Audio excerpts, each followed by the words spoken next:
Vamos a continuar y terminar ya la carta de los Efesios.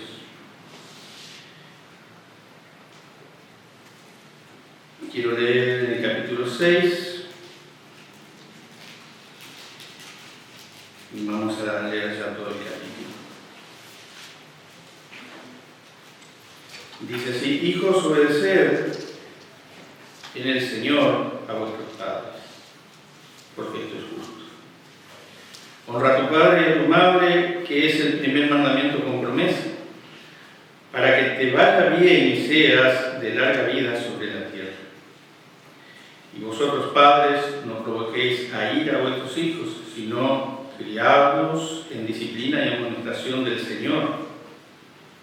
Siervos, obedeced a vuestros amos terrenales, con temor y temblor, con sencillez de vuestro corazón, como a Cristo, no sirviendo al ojo, como los que quieren agradar a los hombres, sino como siervos de Cristo, de corazón, haciendo la voluntad de Dios, sirviendo de buena voluntad como al Señor y no a los hombres, sabiendo que el bien que cada uno hiciere, ese recibirá del Señor, sea siervo o sea libre. Y vosotros vamos a hacer con ellos lo mismo, dejando las amenazas, sabiendo que el Señor de ellos y vuestro está en los cielos, y que para Él no hay acepción de personas. Por lo demás, hermanos míos, fortaleceos en el Señor y en el poder de su fuerza. Vestidos de toda la armadura de Dios para que podáis estar firmes contra las acechanzas del diablo. Porque no tenemos lucha contra sangre y carne, sino contra principados, contra potestades, contra los gobernadores de las tinieblas de este siglo, contra huestes espirituales de maldad en las regiones celestes. Por tanto, tomad toda la armadura de Dios, para que podáis resistir en el día malo y, habiendo acabado todo, estar firmes. Estad pues firmes, ceñidos vuestros lomos con la verdad, y vestidos con la coraza de justicia, y calzados los pies con el apresto del Evangelio de la paz. Sobre todo, tomad el escudo de la fe, con que podáis apartar todos los dardos de fuego del maligno. Y tomad el yelmo de la salvación y la espada del Espíritu, que es la palabra de Dios, orando en todo tiempo con toda oración y súplica en el Espíritu, y velando en ello con toda perseverancia y súplica por todos los santos y por mí, a fin de que, al abrir mi boca, me sea dada palabra para dar a conocer con denuedo el misterio del Evangelio, por el cual soy embajador en cadenas, que con denuedo hable de él como debo hablar, para que también vosotros sepáis mis asuntos y lo que hablo, todo os lo hará saber Tíquico, hermanos amados y fiel ministro en el Señor, el cual envié a vosotros para esto mismo, para que sepáis lo tocante a nosotros y que consuele vuestros corazones. Paz sea a los hermanos y amor, con fe de Dios Padre y del Señor Jesucristo. La gracia sea con todos los que aman a nuestro Señor Jesucristo con amor inalterable. Amén. Vamos a inclinar nuestras cabezas. Vamos a orar. Señor Jesús, guíanos en aprender estas palabras. Haznos, Señor, comprender aquellas cosas que a veces no son difíciles. También, Señor, ayúdanos a ser obedientes a tu palabra, que podamos aplicarla en nuestras vidas, para que así podamos reflejar, Señor, toda tu plenitud. Danos, Señor, ese compromiso, esa responsabilidad profunda en nuestros corazones. para así poder honrarte y agradarte en todo. Amén.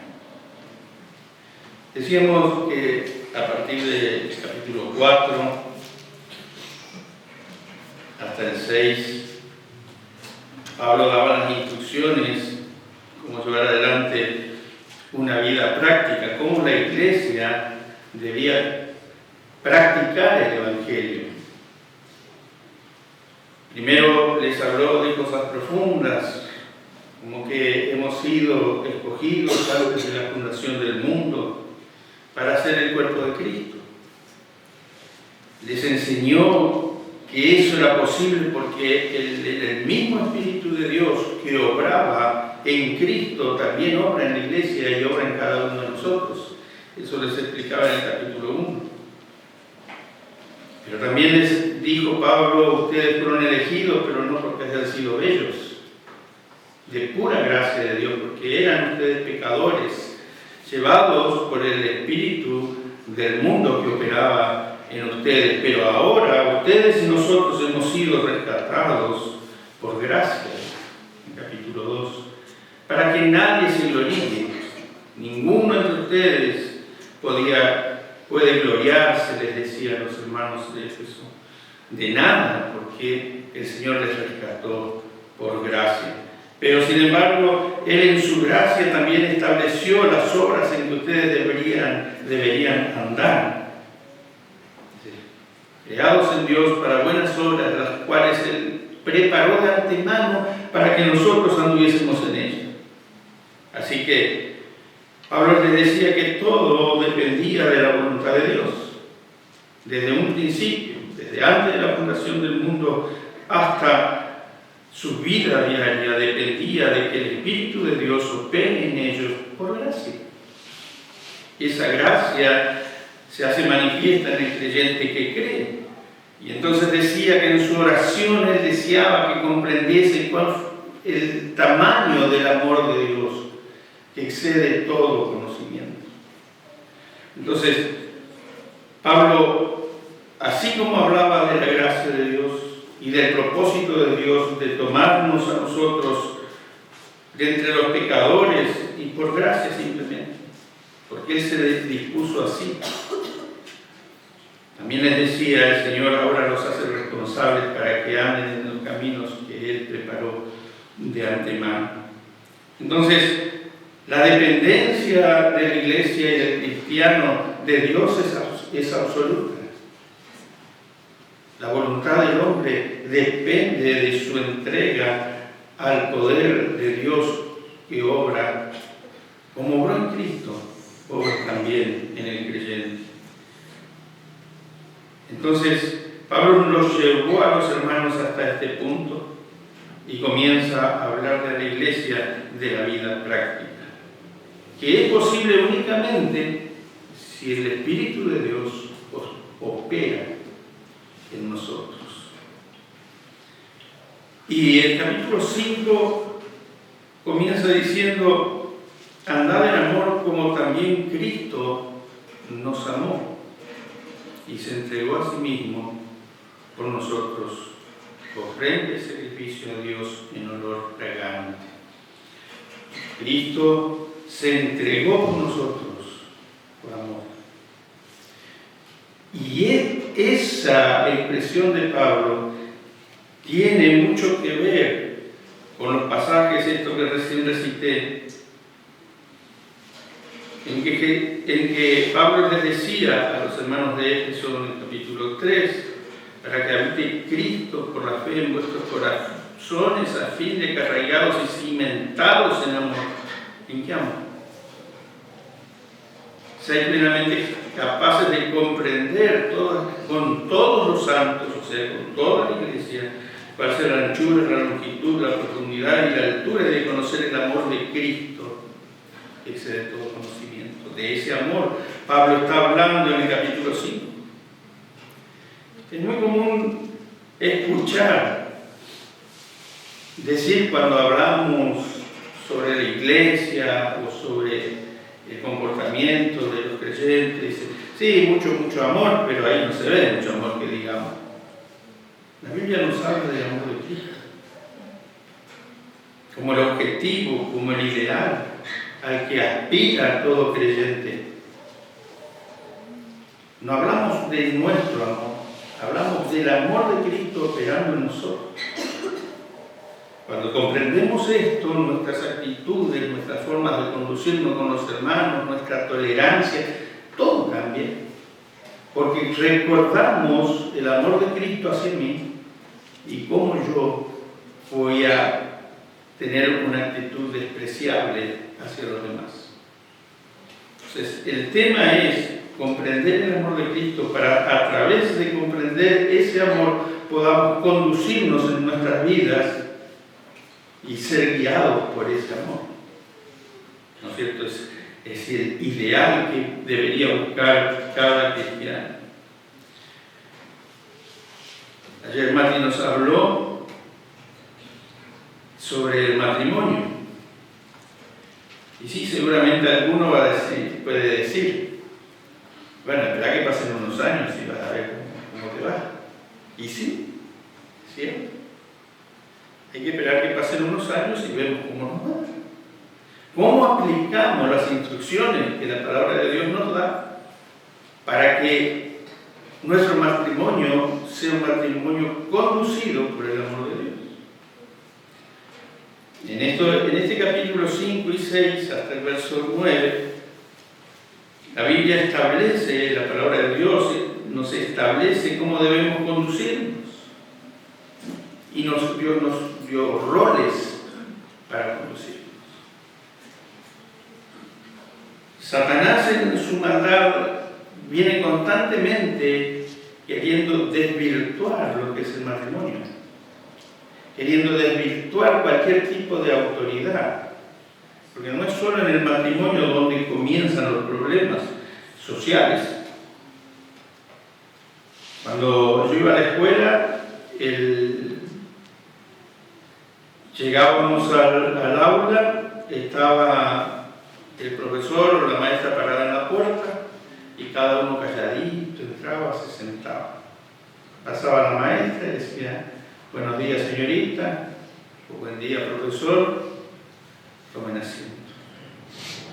Esas normas establecidas en un tiempo, que tienen mucho que ver con las normas que establece la Biblia, se quebraron en algún momento y fueron quitándole autoridad a los profesores, a los maestros, a tal punto que ya no es posible la corrección. Llegó un momento en que no se le podía poner notas aplazantes a los alumnos porque los trastornaban, supuestamente. No sé si todavía sigue así, pero el problema de la autoridad, de lo establecido, tiene el orden que Dios estableció, va siendo atropellado por la voluntad de otros que en su corazón niegan todo tipo de autoridad y sobre todo la autoridad de Dios. Entonces, cuando nosotros vemos hoy que se habla del empoderamiento de las mujeres y todas estas cosas, y algunas se suben al caballo de este discurso, después vienen los problemas. Y dentro de las iglesias vienen los problemas. Y hay tensión en los matrimonios y tienden a dividirse, a separarse. Tenemos muchos casos, en el caso mío, muy cercanos. Pero ¿por qué ocurre esto? Porque no se acepta la autoridad establecida. Y tan equilibrada como se explicaba ayer. Tan equilibrada. Porque la Biblia no nos habla de una autoridad que somete, en este caso del matrimonio, a la mujer a la ocurrencia del hombre. Habla de un respeto y habla de un amor del hombre hacia la mujer como Cristo tuvo por la iglesia.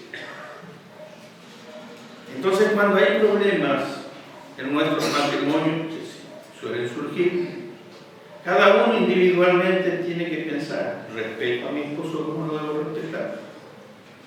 El hombre tiene que decir, amo a mi mujer como amó Cristo a la iglesia. ¿Corresponde mi actitud a los consejos bíblicos?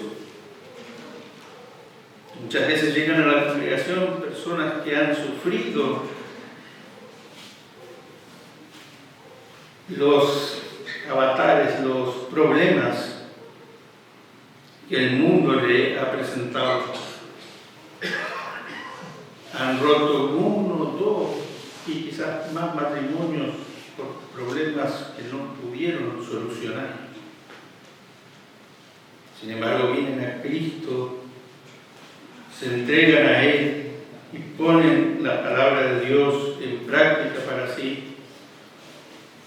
Y luego su vida se reconstruye, forman un hogar firme en el Señor, donde pueden entonces ser ejemplo a los demás de una vida cristiana, porque Dios restauró sus vidas en una justa convivencia, respetándose mutuamente y sobre todo poniendo al hombre como autoridad, pero no como un tirano, sino como aquel que ama y es capaz de dar su vida por su carne, porque dice que la mujer es su propia carne y debe hacerlo así.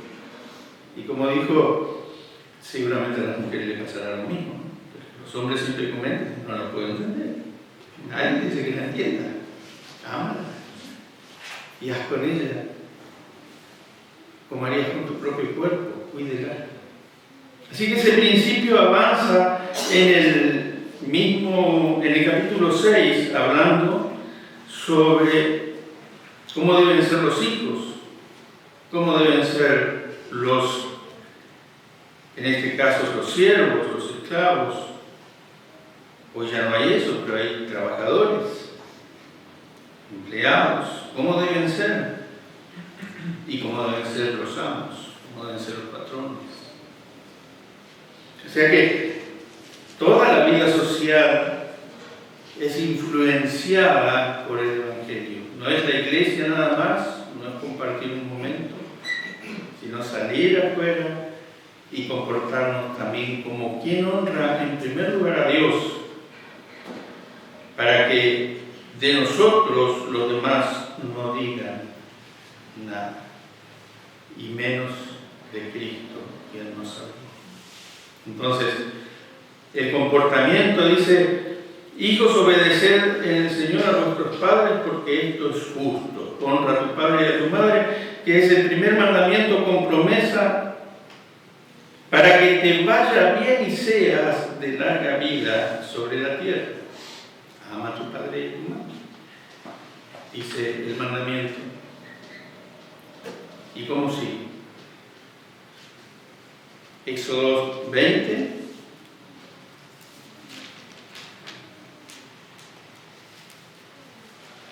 Creo que es el cuarto mandamiento.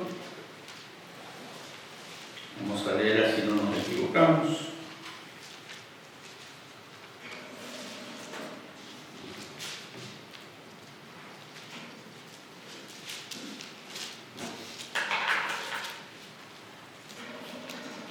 Para que seas de larga vida, dice, sobre la tierra.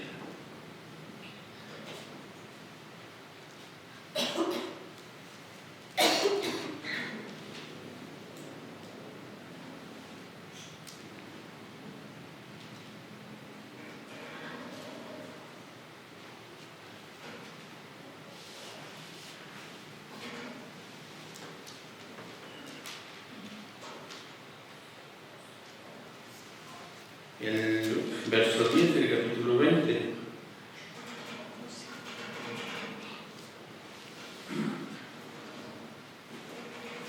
Verso 11. Quien lo encontró lo puede leer. Verso 12. Honra a tu padre y a tu madre, para que tus días se alarguen en la tierra que Jehová tu Dios te da. 1500 años después, Pablo repetía este pasaje que permanece firme hasta el día de hoy. Honra a tu padre y a tu madre. No pregunta si es bueno, si es malo. Honra a tu padre y a tu madre. Porque te dieron la vida, porque te trajeron al mundo. Honra. Honralo porque Dios lo dice.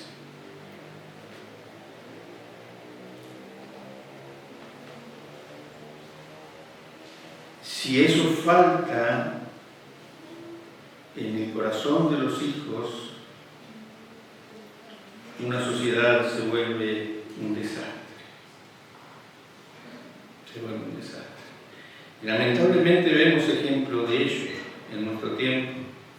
Personas que no han podido guardar amor por sus padres y a veces llegan a edad adulta y ya no se pueden valer por sí mismos y los dejan en un hogar de ancianos y a veces una o dos veces en la semana o una vez al mes los visitan para ver si vive. Otros les recriminan las cosas, lo malo que podían haber sido.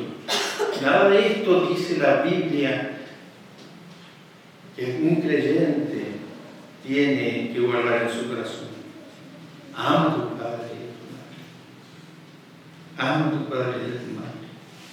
Y vosotros, padres, no provoquéis a ir a vuestros hijos, sino criadlos en disciplina y amonestación del Señor.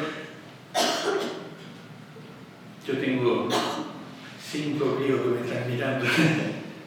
5 hijos que me están mirando, ya son grandes.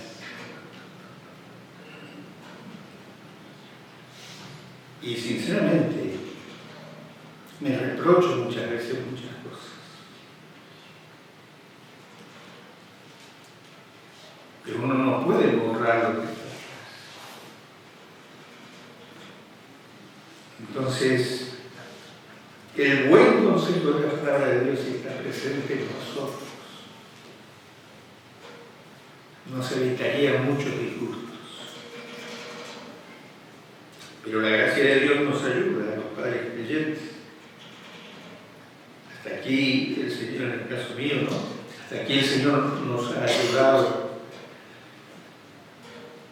y procuramos de nuestros errores sacar enseñanzas para que no se repitan. Pero tener presente esto.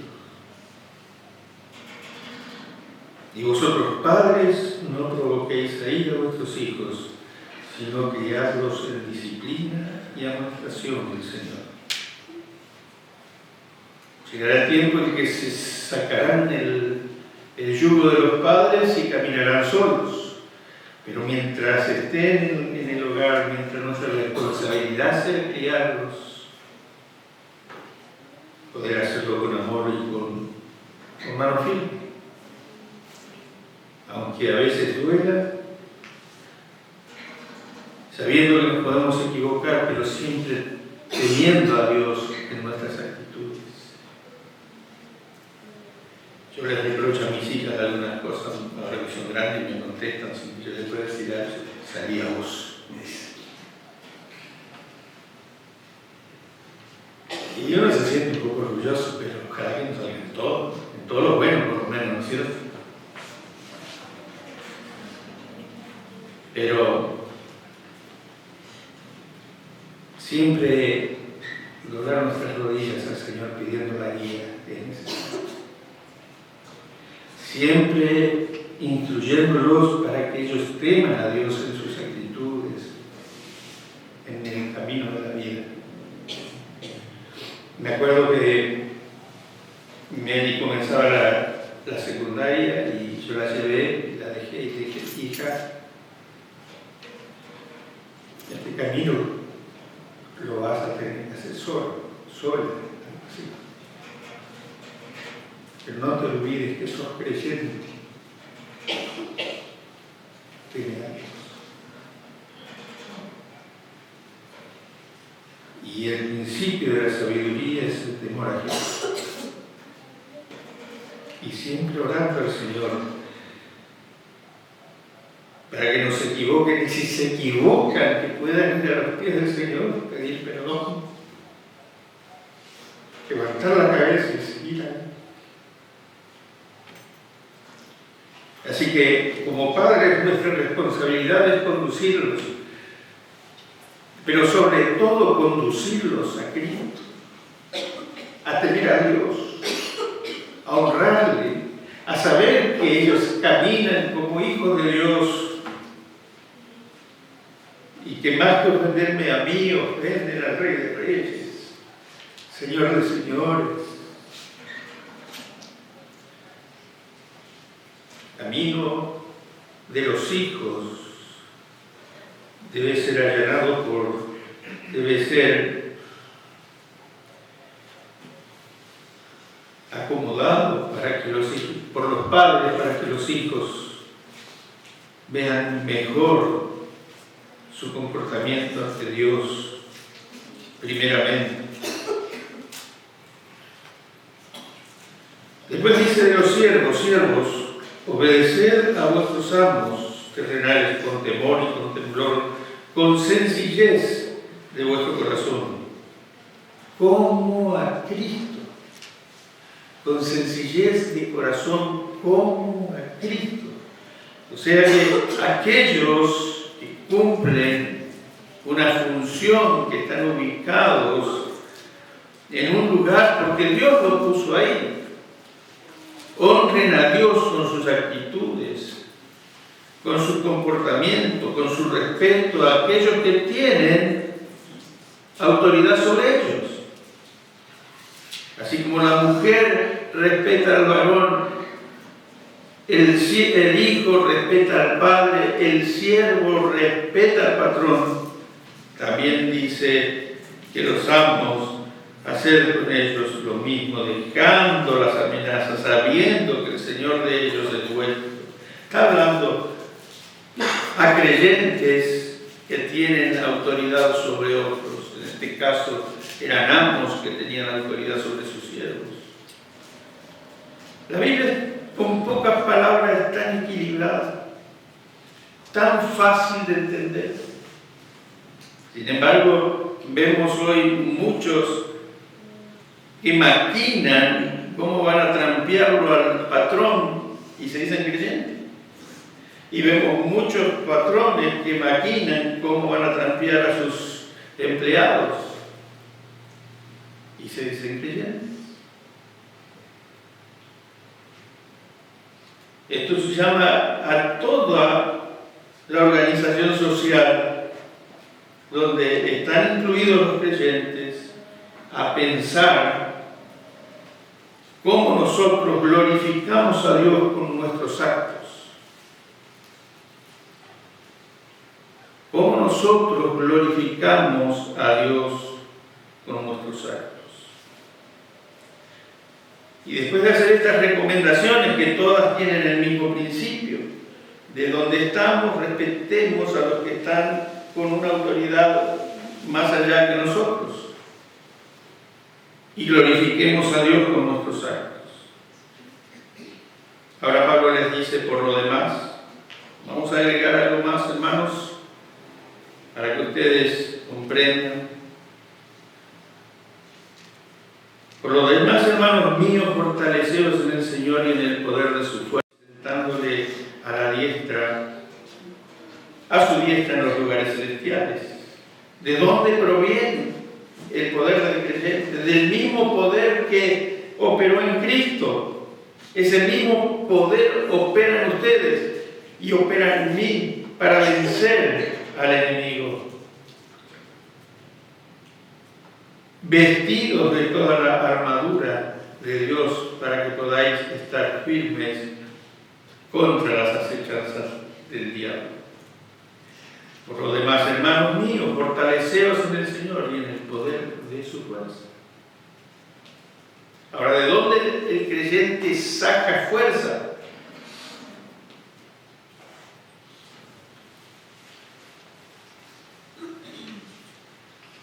El Señor nos da recursos para que nosotros podamos alimentarnos y fortalecernos.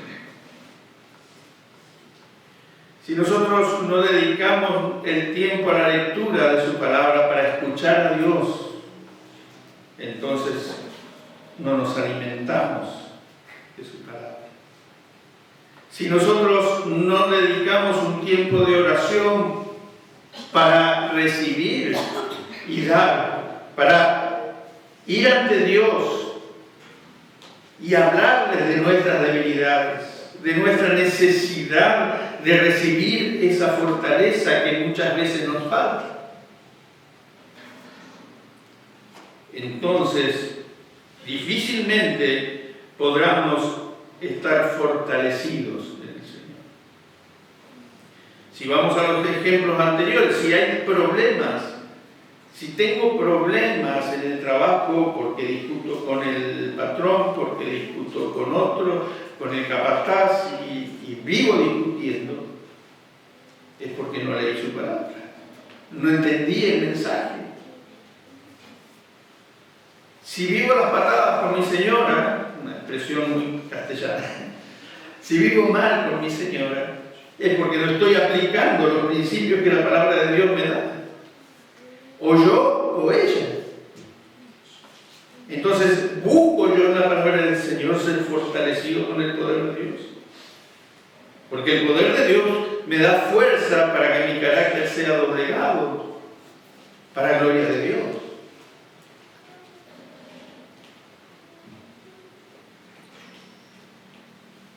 Busco en oración al Señor para que los problemas puedan ser superados, fortalecerlos en el Señor y en el poder de su fuerza.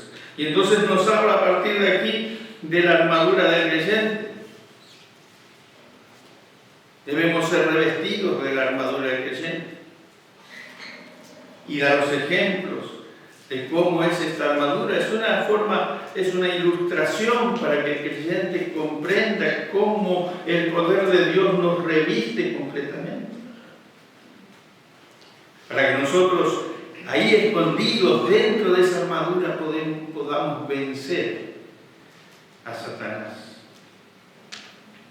Dice, porque no tenemos lucha contra sangre y carne, sino contra principados y contra potestades, contra los gobernadores de las tinieblas de este siglo, contra huestes espirituales de maldad en las regiones celestes. ¿No es lo mismo esto que lo dice de Jesús en el capítulo 1? La cual operó en Cristo, resucitándole de los muertos y sentándole a la diestra en los lugares celestiales, sobre todo principado, autoridad y poder y señorío, sobre todo nombre que se nombra, no solo en este siglo, sino también en el venidero, y sometió todas las cosas bajo sus pies, y lo dio por cabeza sobre todas las cosas a la iglesia.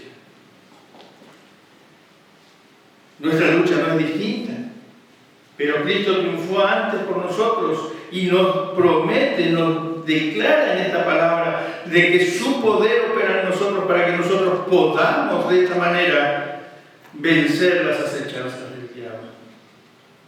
Tomad la armadura de Dios para que podáis resistir en el día malo y habiendo acabado todo, estar firmes. Siempre me preguntaba, ¿cuál es el día malo del hombre? ¿Dónde podemos identificar un día malo?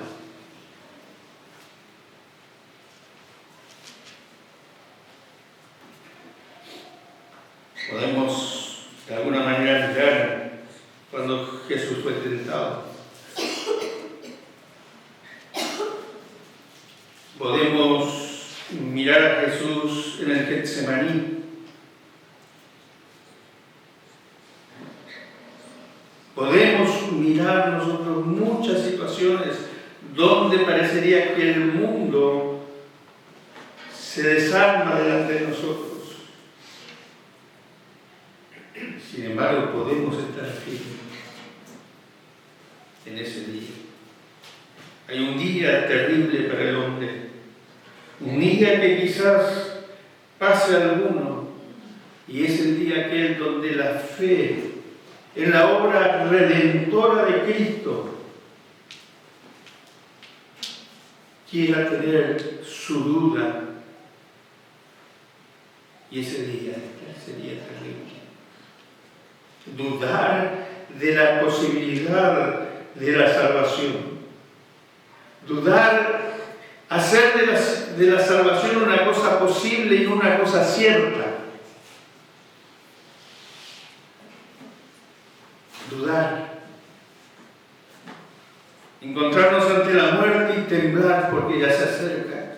Porque no sé qué es lo que hubiera más allá. Cuando el Salmo 23 pasa en nuestras mentes como algo, como un verso sin mucho sentido. Que ande en valle de sombra y de muerte no temeré mal alguno, sin embargo el temor a mí me embarga. Porque no sé si la salvación para mí ha sido cierta. Ese día es terrible para el hombre. El día que dude de su salvación, el día que dude de la obra completa de Cristo, ese es el día terrible para el hombre.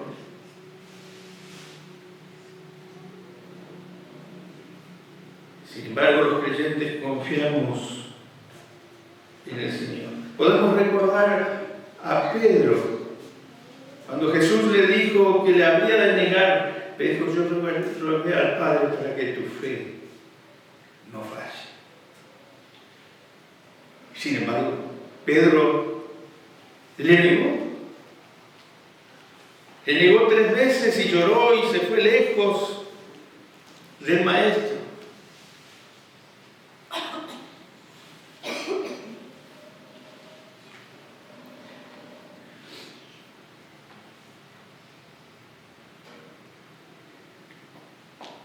Jesús había orado por él.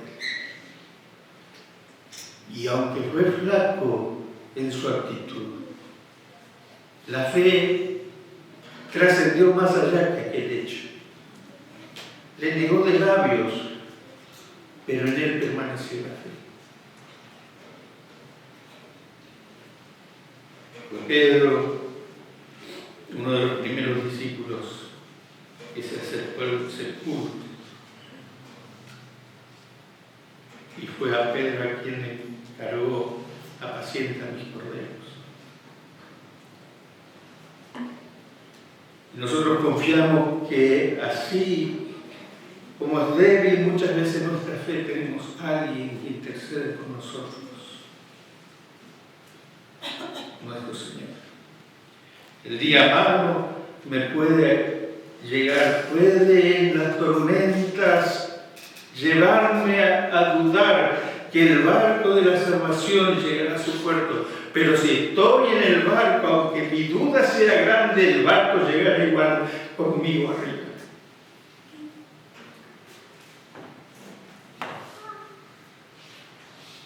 Con usted también.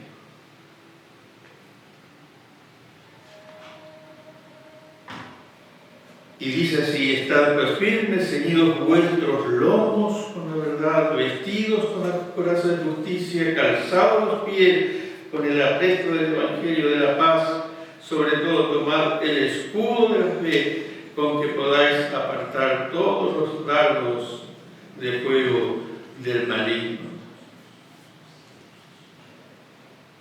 Ceñidos vuestros lomos con la verdad, vestidos con la coraza de justicia, calzados los pies con el apresto del Evangelio de la paz. La verdad de Dios en nuestras vidas. Una verdad innegable porque se manifiesta en nuestros corazones. Hay muchas enseñanzas que se enseñan como verdades, pero la verdad del Evangelio de Cristo que nos facilita la entrada al cielo es única. Esa verdad es la que está sobre nuestros lomos, firme. Y la justicia de Dios que puede darnos a nosotros la seguridad que podemos avanzar, porque todo nuestro pecho está cubierto por su justicia. Puede el diablo atormentarnos, puede el diablo procurar que nuestra fe caiga, pero la verdad está firme en nosotros. en algún momento se hace fuerte y hace que todo aquello que estorba nuestro avanzar y nuestra lucha se disipe, se salga de nuestro lado. Pero si seguimos, dice, calzados los pies con el Evangelio de la paz, nuestros pasos, nuestro andar tiene que reflejar el Evangelio de Dios. Cuando los soldados romanos avanzaban en sus legiones, de lejos escuchaban sus pasos que golpeaban sobre la tierra o sobre las rutas que ellos habían hecho sobre la piedra. Un ejército que avanzaba a paso firme, anunciando que el imperio avanzaba. Pablo de alguna manera dice, ustedes están calzados con los calzados de aquellos soldados. Lo está ilustrando, le está diciendo, ustedes avancen, porque en ustedes está el poder de Dios, el poder de la fuerza de Dios. Avancen, anuncien el Evangelio de la paz. Tomad el escudo de la fe. Si nuestra fe gobierna nuestros corazones, si la fe de Dios gobierna nuestras mentes, afirmada con todo lo que tiene que ver con nuestras enseñanzas, con las palabras de Dios, entonces podremos avanzar y todos aquellos dardos del enemigo van a ser apagados. ¿Con qué el enemigo trata de vencer nuestra fe? ¿Qué situaciones podemos recordar que el enemigo pueda hacer para que nuestra fe decaiga o que nos entre la duda? Yo les voy a contar una anécdota que pasó en casa. Ustedes lo conocen a Cristian, mi sobrino. Cuando él era chico, tenía poquitos años, todavía no caminaba, lo poco que camina ahora, y lo llevaban a hacer un tratamiento. Y en casa iban unos clientes de mi papá que tenían que pagar unas cuotas y se los recibían en el comedor. Y llegó una persona con un bebé que no caminaba todavía, un niño de 2 o 3 años que no caminaba. Y entonces dice, ¿no lo llevaron ustedes a fulano de tal? Un muy renombrado mano santa que había en aquel entonces. No, nosotros somos creyentes, le dijo mi mamá. No, pero este tiene poder. Él no puede caminar, y si lo tenía entre las piernas, él no puede caminar. Y nosotros lo estamos llevando y va mejorando. Terminó de decirle esto y el niño caminó delante de mí.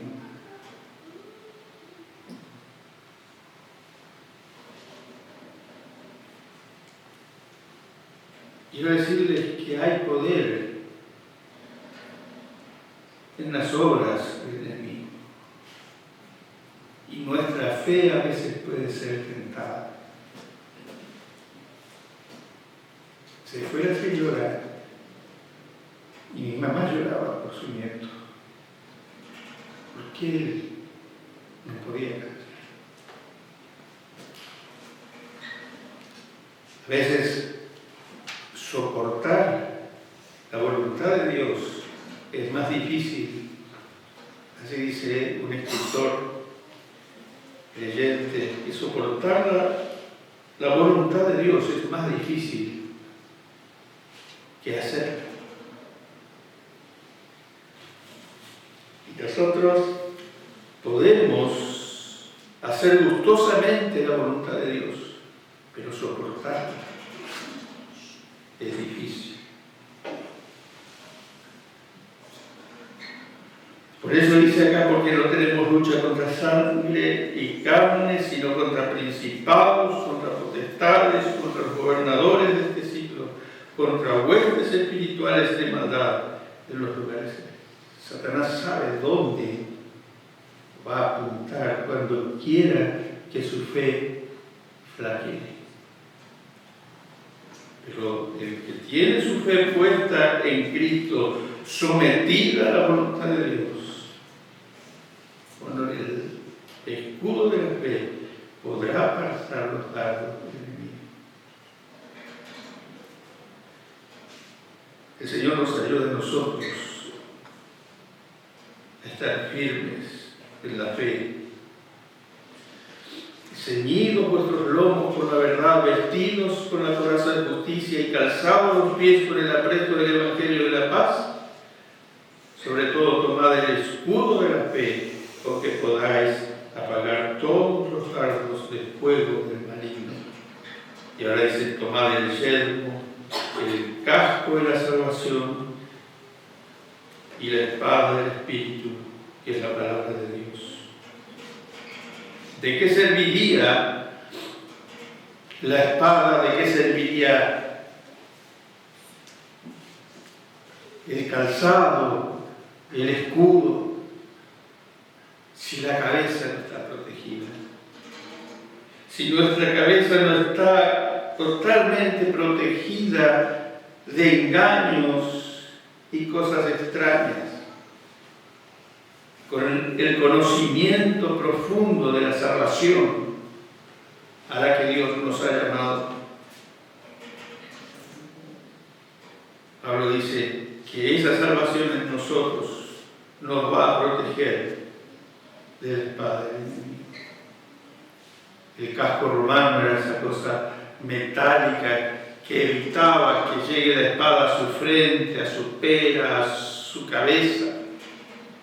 Todo completamente protegido. Y aquí dice que así debe ser el creyente. Guarda su cabeza del engaño.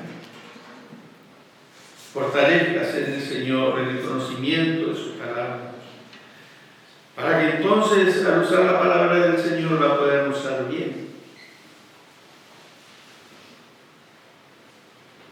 Tomad el yelmo de la salvación y la espada del Espíritu, que es la palabra de Dios, orando en todo tiempo, con toda oración y súplica en el Espíritu, y velando en ello con toda perseverancia. Y ahora pide por él y por mí, a fin de que al abrir mi boca, me sea dada palabra para dar a conocer con denuedo el misterio del Evangelio. Qué terrible. Yo cuando pienso en Pablo y en estas expresiones de Pablo, una persona que ha sido desde el principio que salió a predicar, fue golpeada, perseguida, y no se dejaba de predicar el Evangelio. Me da vergüenza. Me da vergüenza de mí.